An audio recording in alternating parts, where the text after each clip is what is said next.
Pet Life Radio. This is Pet Life Radio. Let's talk pets.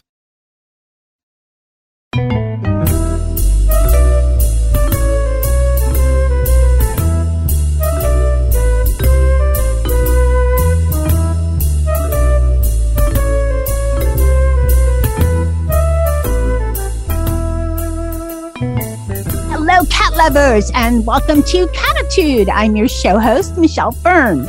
Here in the U.S., we love our cats. I mean, they're like they're our babies, our fur babies. And, TNR is very important to us. And we have such a wonderful view of, how we respect cats for the most part, where cats being euthanized has gone way down over the years and so forth.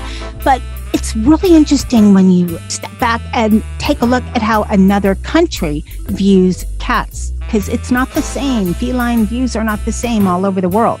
We're going to talk to our guest today who's done some remarkable things. We'll be right back. Molly, here's your dinner. Zeus, that's not your food. Don't let that happen to your precious cat. Elevate your cat's eating experience with the Cat Tree Tray. The Cat Tree Tray keeps your cat's food off the floor and conveniently located on the cat tree. It's the perfect way to eat. It's a beautiful wrought iron tray that easily attaches to your cat tree and keeps dogs and other critters out of your cat's dish. A must for multi-pet households. There's a 6-inch tray for large bowls and a 4-inch tray for smaller bowls. Purchase your Cat Tree Tray today. Go right now to cattreetray.com. That's cattreetray.com. CATTREETRAY.com. Let's talk pets on PetLifeRadio.com.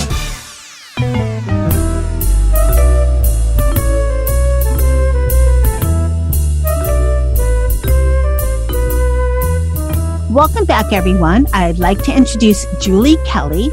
She is a cat rescuer by day and a businesswoman by night. She owns a construction company in New York and also runs a nonprofit called Let's Be S.M.A.R.T. And I'm so excited to have you on the show. Welcome, Julie. Thank you. Thank you for having me, Michelle. I'm so excited. Okay, so I didn't go into, but Let's Be S.M.A.R.T. actually stands for something, the SMART part, right? Yes, successfully managing animal rights today. I love that. For my introduction, people are probably thinking, okay, so it's like you're Superwoman, you're cat rescuing, and then you're a businesswoman, right? Isn't that how one of the superheroes goes, this by day, this by night? And so you have this successful business in New York, and you decided to go to Greece and rescue cats. Yes. How in the world did that happen? Because that's a huge change. Yeah. Well, it started with business, and I had some business with Greeks in New York. And, once you're in with the Greeks, it's like my big fat Greek wedding. So you have to go to Greece. So I started going back in 1998. I think my first place I went was the island of Rhodes. And I felt very comfortable because I started learning the language because I was business partners with the Greek. They were always speaking Greek in the office in New York. So I said, I'm going to learn Greek so I know what you're saying. So I took some classes at NYU, modern Greek. And then I just felt very comfortable. And I was coming every year. And then I would come several times a year. And every time I would come, of course, I would see all the stray animals, and a lot of them, unfortunately, very sick on the streets. And I just said in my head, one day I'm going to move to Greece and save the animals. And I kind of was on the airplane one time coming from Greece back to New York. And I said, after seeing the mentality over here, which is a little bit different, which their strays are kind of a nuisance, or they're not really able to take care. It's also economic issues, or they just don't care. There are many that care. I don't want to say that, but I said, I need to educate. Like, I want to give some education. I want to tell them how great the animals are and how they can, be of help to them, especially medically, as therapy and just positive energy and all that. So I said, I need to come up with a name that, not that, that we can be smart, we can stay smart, get smart, be smart, whatever it is. So then I was on the airplane trying to figure out what SMART would stand for. So then I came up with Successfully Managing Animal Rights Today. And I created like a brochure because I actually studied natural medicine just as a hobby because I like natural things and exercise. So I started speaking and putting together a brochure at the Greek American University here because I was taking some classes too, just for the heck of it, some business classes to see what international was about. And they loved it. And then they would ask me to come back and talk to the students. And it was really surprising that I put together like a whole PowerPoint presentation and I put about all the benefits for the animals and even about animals at retirement homes and how nice it is for the older people and for depression and loneliness. And it was amazing that they all had no idea. And these are 20-year-old students.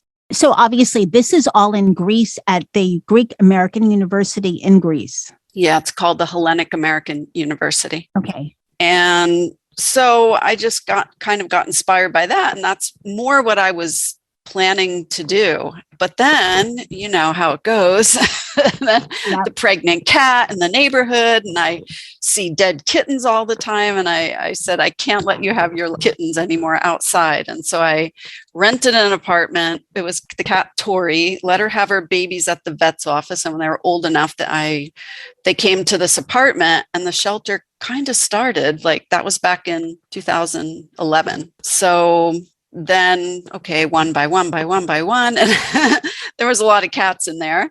And I ended up needing a larger space, which is now the shelter we're at, the main shelter out by the Athens airport, which is a huge villa. It's about 3,000 square feet, 3 levels. And now we have over 50 some cats. And I wanted something that would be very professional. So we have 2 managers, Ellie and Amber, that work. Amber lives there full time. Ellie comes there on a full-time basis. Just setting it up also as an open environment so that the cats feel like they're at home. And we do have bedrooms because we house volunteers, which I can tell you all about that later. But and then we have another foster home, which is near where I live, which I live in a different area of a different part of Athens, more by the sea. And that grew now. And now we have like 20 something cats there, but a lot of them are special needs or temporary. So we have about 80 cats altogether at a given time. And we have medical books. We have, it's just run very professionally. Schedules, like I say, volunteers coming from all over the world. We have a vet internship program now for our 2nd year. We have our first U.S. student is with us right now, actually. She's staying at the shelter, Ashley from Minnesota. So we're excited and she's happy. And I just tried to create a whole program because I knew that it's not just feeding a stray cat on the street, because that's not going to help. They're still going to be sick, get killed, not have the right care. Yes, you can sterilize them, which I agree with that as well. And especially for cats that don't really want to live indoors, because there are feral cats that don't want to live indoors. Unless, again, you teach the people to like the animals, they can put poison here and things. It's illegal, but that doesn't matter. They poison animals and, they reckless a little bit the way they drive. So if they see a cat with a clipped ear, they don't really know. So the whole important thing is education. So I'm trying to make a global view of Let's Be Smart. It's not just one thing. It's many things put together, in order to have the community be more involved and, like I say, be more educated, target the children for education, and then take care properly of the cats around our area. And then the girls at the shelter have strays that they also help manage and sterilize. So, and we started several programs. Like we created, I don't know if you've seen, but we created our own animated video series for children. And I created the S.M.A.R.T family. So everything they do is smart when they adopt a cat. And then we teach people how to take care of their pets in these videos. We have 6 right now in our series, and we're writing a special number 7 one for the guests that you mentioned before, which I can tell you. Yeah. Really, what you've done is amazing. I just want to go back to the beginning and ask you a question. Mm-hmm. Why do you think there is such a difference? Here in the U.S., and Cattitude is heard globally, but mostly North America. And in North America, U.S., Canada, even like I know UK, I don't know, France, not all of Europe, but there's a viewpoint. There are fur babies, but then Greece, like you said, that, their cats are thought of as almost like rodents. And you're working like just so diligently and, like you said, very smart, very, very smart to make the change. Why do you think that is? I mean, I think it comes from an older culture where it was very agricultural as well. So I think they're used to the animals being outdoors. I mean, there are a lot of people that love the animals now. It's getting better and better, I have to say. And there's many great women and other organizations start trying. I don't think anyone really has a shelter like ours, but there are many, and I collaborate. I like to collaborate. So I try to share whenever I can help someone else. And then we share for different resources, such as maybe flights for adoption, things like that. But overall, there's still a lot of education to be learned. And it starts with the children, because I think a lot of the parents still have a little bit the old school mentality and they don't like the hair in the house. That's one thing. And they say the hair, but actually in one of our brochures that we give out, because we've tried to encourage smart yards and put like those cute outdoor wood homes if they're going to at least have animals at the condos, because there's a lot of condo buildings here. There's not so many suburban homes like we have in America. It's a lot of condo buildings. So, and then in our brochure, we try to say, why are the cats good for the building? They can help keep the rodent population down. They can help for the cockroaches, things like that. And okay, you can keep a smart yard. You can keep it clean, because that's the other problem. We do have people that want to try to feed the cats, but they don't realize that throwing their half-eaten food on the sidewalk is the right thing. I give them credit for trying, but then the problem is people complain and they're like, it's disgusting, or, they think ants and bugs. And so they're kind of, a lot of them are halfway there. And I feel that more and more with one mayor, he let us put 20 smart houses all over this one town. And now they're organized and people can put food and water in an organized cat station, feeding station, because they just don't really have so many. There's some here and there, but not really so organized. And people throw them away. They destroy them. They throw garbage on them. So unfortunately, it doesn't, not in ours, but in other places that have tried. But we're trying to show the community that, hey, we can all live together and we can be clean and neat, and the cats can eat, you can eat, then we can see if they're sick, we can take care of them, we can, that's the other thing too, is economically, okay, some people just can't. The retired people here don't hardly get any money. So that's probably a problem where the ladies want to feed, they can only afford to feed, and that's about it. Well, let me ask you this. What is TNR rescue like there for you guys? I mean, I'm sure it's a whole different kind of thing than it is in the US.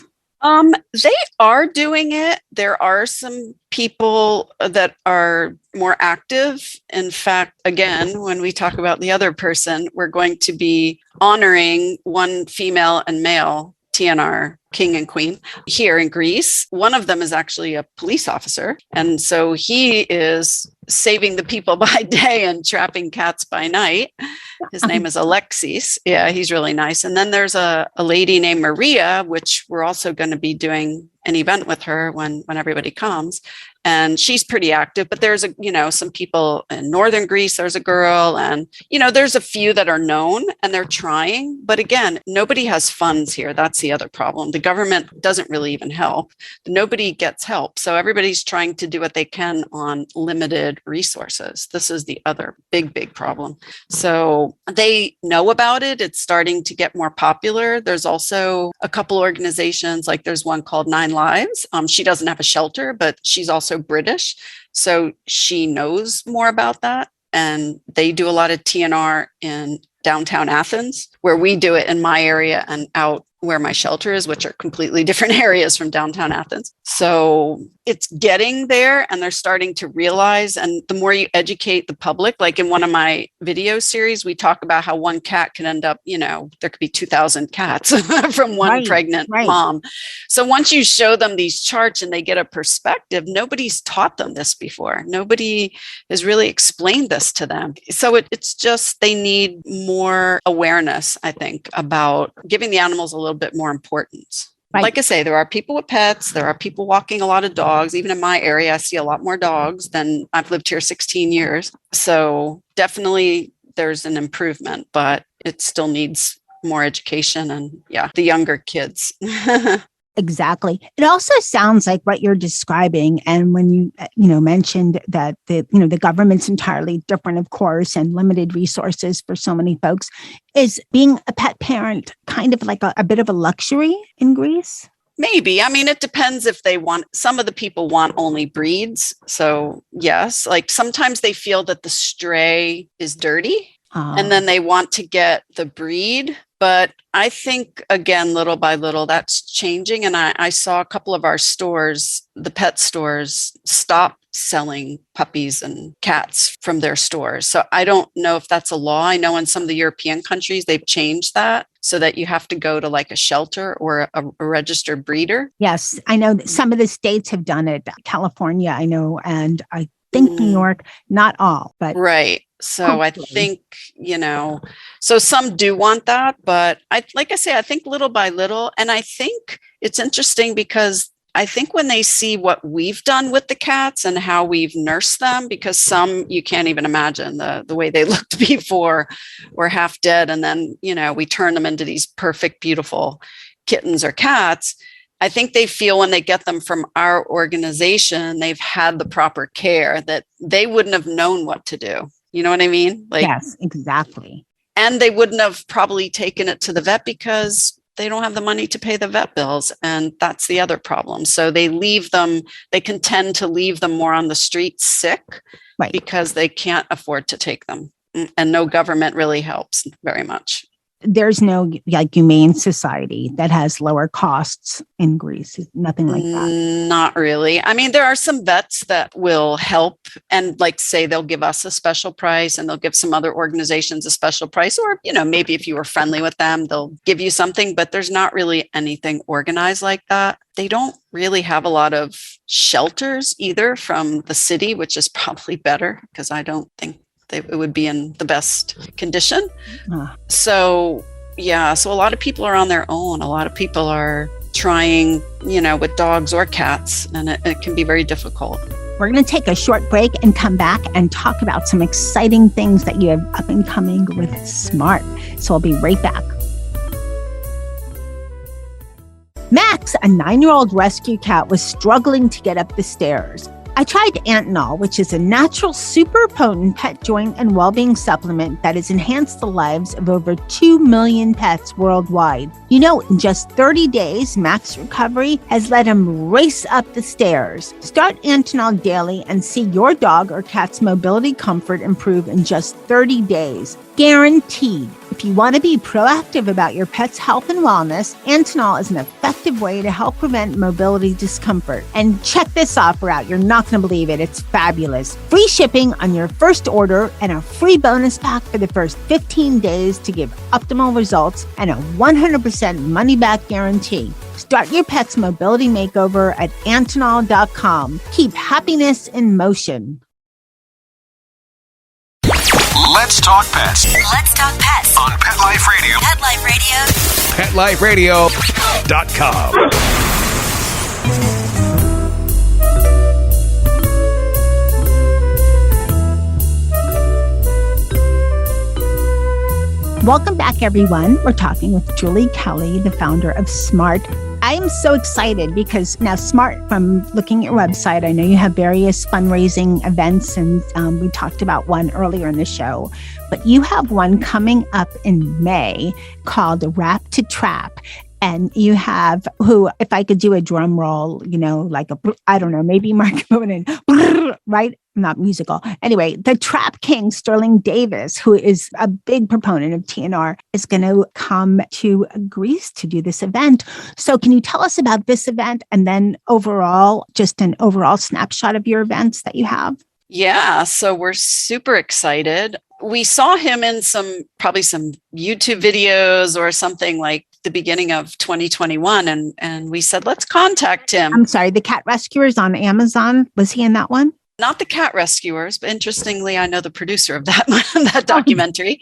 Yeah, he's really nice. Sassy is in that one. Right. Sassy's been on the show. I met Sassy. Her. I met her in New York. You should have her over to Greece too. She's amazing. Yeah. Well, I can get back to the Trap King quickly, but actually Rob, the producer of Cat Rescuers, was going to come to Greece, and we had it all scheduled in April of 2020. We had his ticket, and he was going to also, we were going to show it at a different university called Duri, but he was going to come and we were going to show the cat documentary here, and he was going to stay for a couple of days. And then it all got canceled because of COVID, because it was April 2020. And I met him in New York when he had his rollout of the documentary. And I just started talking to him, and we became friendly. So he knows that the Trap King is coming in May as well. And I met Sassy because she was there. So it's a small world because Sassy knows Trap King and he has her in one of his songs.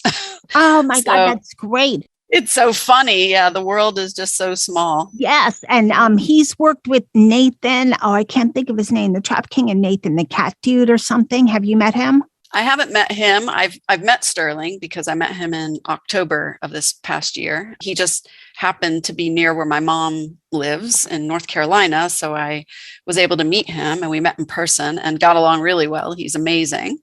So he's coming in May. He arrives on May 10th, and he's going to stay at our cat rescue and staying for 10 days. And we have a whole schedule planned. The majority is in Athens, but in different parts of Athens and different events. But we are going to do a lot of different days of trappings in all different areas.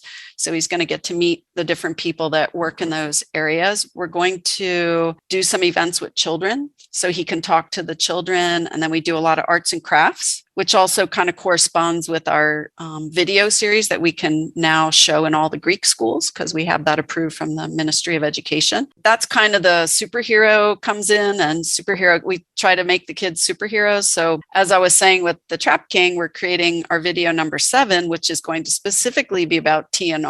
And we've created a Trap King figure that's going to be the superhero for that particular video. And we're going to have it ready. So when he comes, we can show that. I haven't met him in person. I hope to one day, but he's so relatable from what I've seen on his Instagram and everything. He's so positive, and he's, himself made so many changes, and he's done so much for TNR. So he's such a great person to represent all of this. No, he's amazing. He's well-spoken. Yes. He's clear about his mission. He knows exactly what he's doing, what he wants to do. He truly loves the animals. I've met his own cats, so he loves them. And that's just somebody that's real. It's very difficult these days, and you can find someone pure. And when they're pure, you just get chills when you meet nice people. So yes.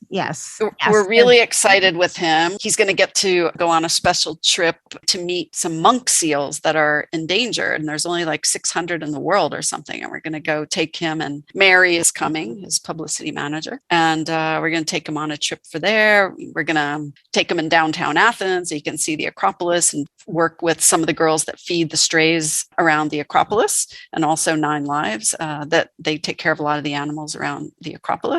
So it's going to be interesting. We have a tough schedule. It's actually on the website, wrap2trap.com. We have an event page, and we're updating it with more details. And I'm hoping that it also, I think the important thing, because in Greece, there's good and bad. And I think every country has a percentage of something good at a certain rate and, let's say, bad at a certain rate. And everyone has problems. And I think that's very important for him to share problems in America too. Because sometimes I think the difference I see is that there's more animals on the streets here, but in America, we have more shelters that they're stuck in cages, and then they get euthanized and all if they're not adopted in a certain time. And I know they're trying more to get rid of all those kill shelters, but we still have a big problem about that. So sometimes I'm not sure what's worse, seeing a cat sick on the street, or someone bringing in their cat because they moved thinking it's going to go to a home and it gets euthanized. Like, it's all a problem. Or dumping their cat. My first cat. Dumping their cat. On the street. Exactly. And we knew he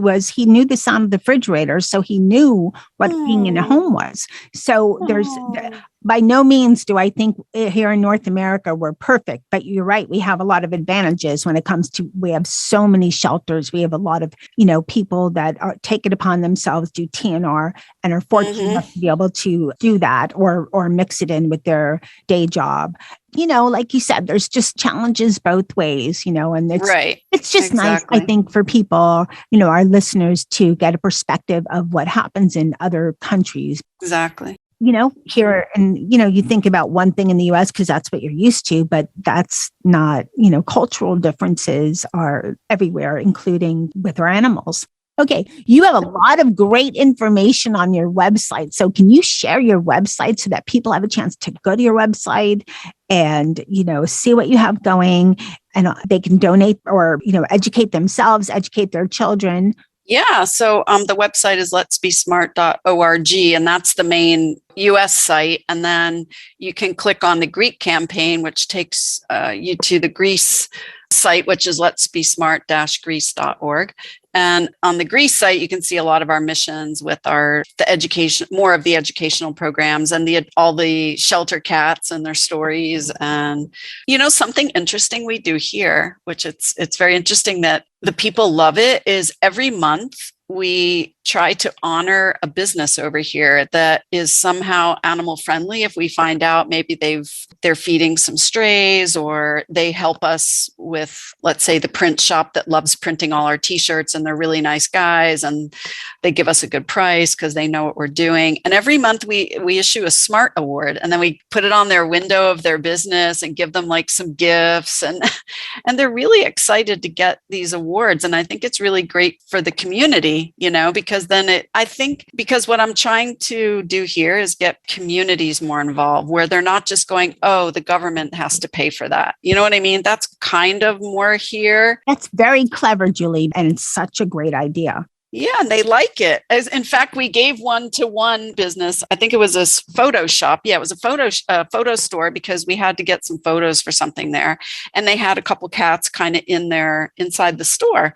So then when we gave them the award, the pharmacy people next door said, oh, we take care of some strays too. They wanted an award too. So it was really cute, because then we gave them an award, and and then we promote them on our website, social media, and every month we do a new business. So it just, like I say, brings the community more involved. And I think when they see there's more help, it just makes it easier. They don't mind pitching in more. A lot of people have no idea what to do. They see a sick cat, they have no idea who to call. There's municipality, maybe will answer, maybe won't. We're trying to work closer with both municipalities of where I live, where the foster home is, and the other is. And we're in touch with both mayors. They're really, really nice, but they have so much bureaucracy. It's not just them. It's like who's in their board, So we're hoping actually the mayor will roll out our cat welfare program, which we actually wrote for the mayor. I wrote it as a consultant. I didn't want to do it through Let's Be Smart, so it wouldn't compete with any other, organizations that might be in the area. So I did it as my own self, and they loved it. And they basically are starting a cat welfare program and giving 50,000 euros for the year here in my area. So we implemented that. Now it's getting it going. That's the next step. Yes. You've done wonders. It's amazing. I mean, just amazing. I'm going to I can't wait to see the information that's posted with Sterling Davis. That's going to be exciting. What people have to realize is that, like I said before, here in Greece, there's very, very limited resources. That's why I work all the time. And in order to be able to do this over here, where in America, I think you get a little bit more help, but it's not really understood over here. So because we're also trying to bridge kind of a lot of US with the vet internship program and volunteers coming over, it will help us, I think, get us more exposure, because they don't realize, because we're not in the US, but You know what I'm saying? That Right. we're trying to think globally, but act locally here. So I'm acting locally over here, but the resources can be limited over here. So we're hopefully going to get more exposure through our programs. And I think that's the biggest challenge. It's a challenge for everybody over here. I think for a lot of the foreign countries, it's more difficult. Whereas the UK and America, people are more used to being philanthropic and donating. It's a different mindset a little bit over here. So I think those are some of the challenges. I do have a cool story I could share with one special cat. I'd love to hear it.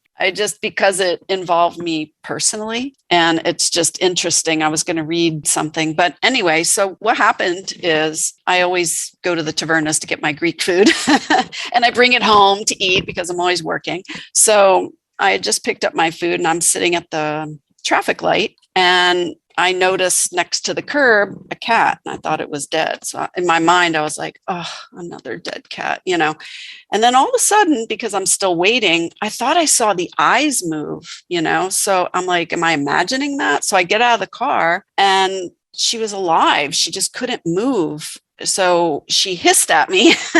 I was like, oh my God, you're alive. So I rushed her to the vet. Of course, my food was cold then. That didn't matter. Took her to the vet and she was completely paralyzed. Like, I don't know if she got like a severe whiplash. Fortunately, after an MRI, later on, she didn't have any broken bones or spine, but we kept her at the vet. Of course, they gave her cortisone right away, whatever, to take down any swelling. And I got her Reiki, acupuncture, and she was getting rehabilitated. And little by little, she started to get a little strength in her front paws. I could push against them and she would push a little bit back. And again, little by little, she could start to get up. She would fall over. She would walk in circles.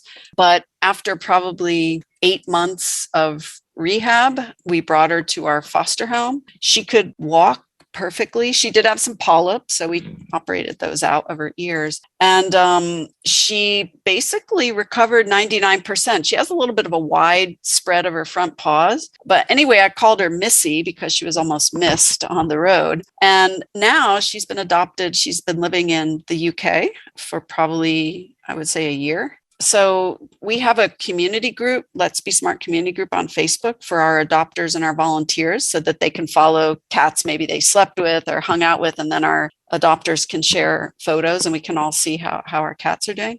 So anyway, just the other day, a couple of days ago, the girl Kelley, who's adopted Missy, had an older cat and that older cat just passed away, Muffin. But she wrote, this is what she wrote. She said, I've always known that Missy is a very special cat, but over the last 48 hours, I've truly seen just how incredible she really is. Yesterday was a tough day. My eldest kitty, Muffin, crossed over the Rainbow Bridge.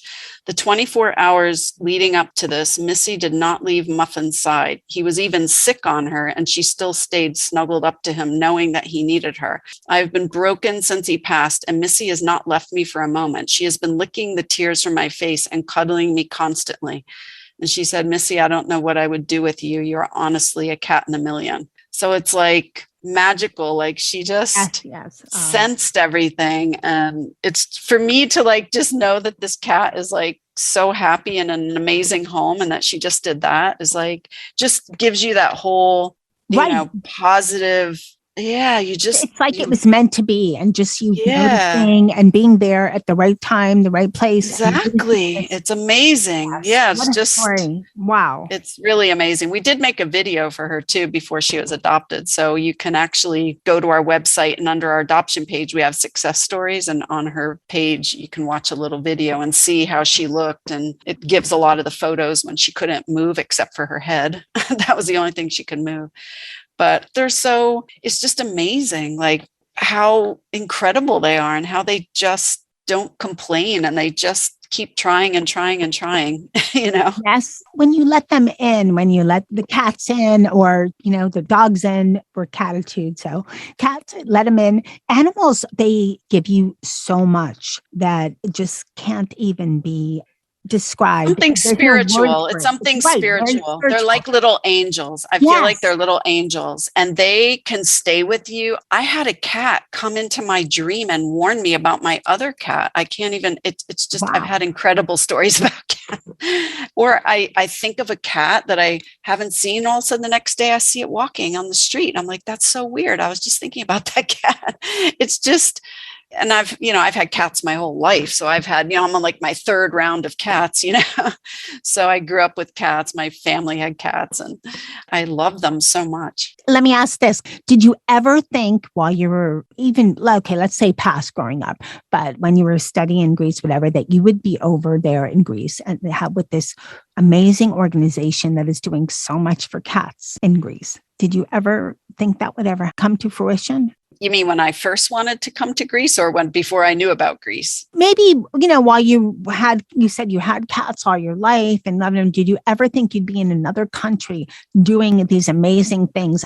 I have to say, I can tell you, well, not necessarily Greece, because I wouldn't have known too much about Greece. But when I was younger, probably 18 or 19, and I first started a job at the accounting firm, which ended up becoming mine. But anyway, what it was in my mind, I wanted to win the lottery so I could have something for the animals. So that was my very youthful. It's funny because I say today, I kind of won the lottery in life. Yeah. You know what I mean? I didn't physically win the New York lottery, even though I play, but I feel like I won the lottery of life in order to be able to have a business that I'm able to thrive and work very, very hard and be able to dedicate most of my resources to these cats because they're just so amazing. And the whole education thing, I feel like I want to leave something, not just feeding and rescuing the cats. I have the whole educational programs and getting people involved and all these things that go together, with the municipalities and doing all of that. It is like the lottery. Like I've won the lottery of life. So I think you're right. And, I think everyone should go over to your site and just see some of the pictures and things that you've done. It's letsbesmart.org. Yes. And they can come volunteer. We have a lot of American volunteers. Like I say, if anyone is a veterinary student, we have a special program where we've sent our program to all the universities in America. We have students coming from Auburn, University of Minnesota, Virginia Tech, Tuskegee, I can't ever say that name. One coming from Tufts. I think actually after Sterling did a speech there, a vet intern wrote to us, and I believe she's scheduled to come already. So a lot of people vacation in Greece. So if you want to come, you can stay for a few days and then do other things, and you can stay at our cat rescue. We have full amenities, bedrooms, and, if you volunteer, we give breakfast and lunch, and there's some local things, sites you can see. We're near the Temple of Poseidon and near Sunia. We're not too far. We're close to the airport. We can get you to a metro to go to Athens. That takes about an hour or so more, but so I think it's kind of cool that you can combine a trip and do something philanthropic as well and come and help a little bit for the strays while you're here, You know what, Julie? One of my goals, and it's for next year for our big birthday, is to go to Greece. So cool. If that happens, I will definitely contact you and say, and try to schedule sometime so I could spend at least a day. My partner, we can never go for too long because our animals, so it gets him upset. Yeah. So at least a day, just absorbing everything and, have a lot to share in another episode. For sure. I want to thank you so much for coming on Cattitude and sharing all of this wonderful information and your story.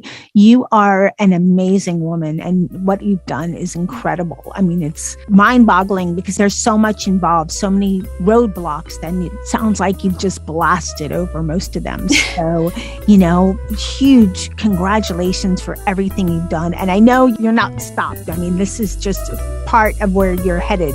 The path is still going. So I wish you amazing luck, and any luck we might meet in 2023.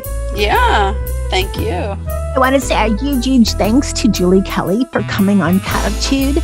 And best of luck to Sterling Davis with his trip to Greece. I can't wait to see that. That's going to be in May. Check out the letsbesmart.org website. There's a lot of wonderful information there. I'd like to thank my producer, Mark Winter, for making me and my guests sound amazing. And thanks to my cat crew that's taught me more about cats than anything else. And that is Dennis, Sammy, Jethro, Molly, and Charlotte. And remember always to, lose the attitude and have Cattitude.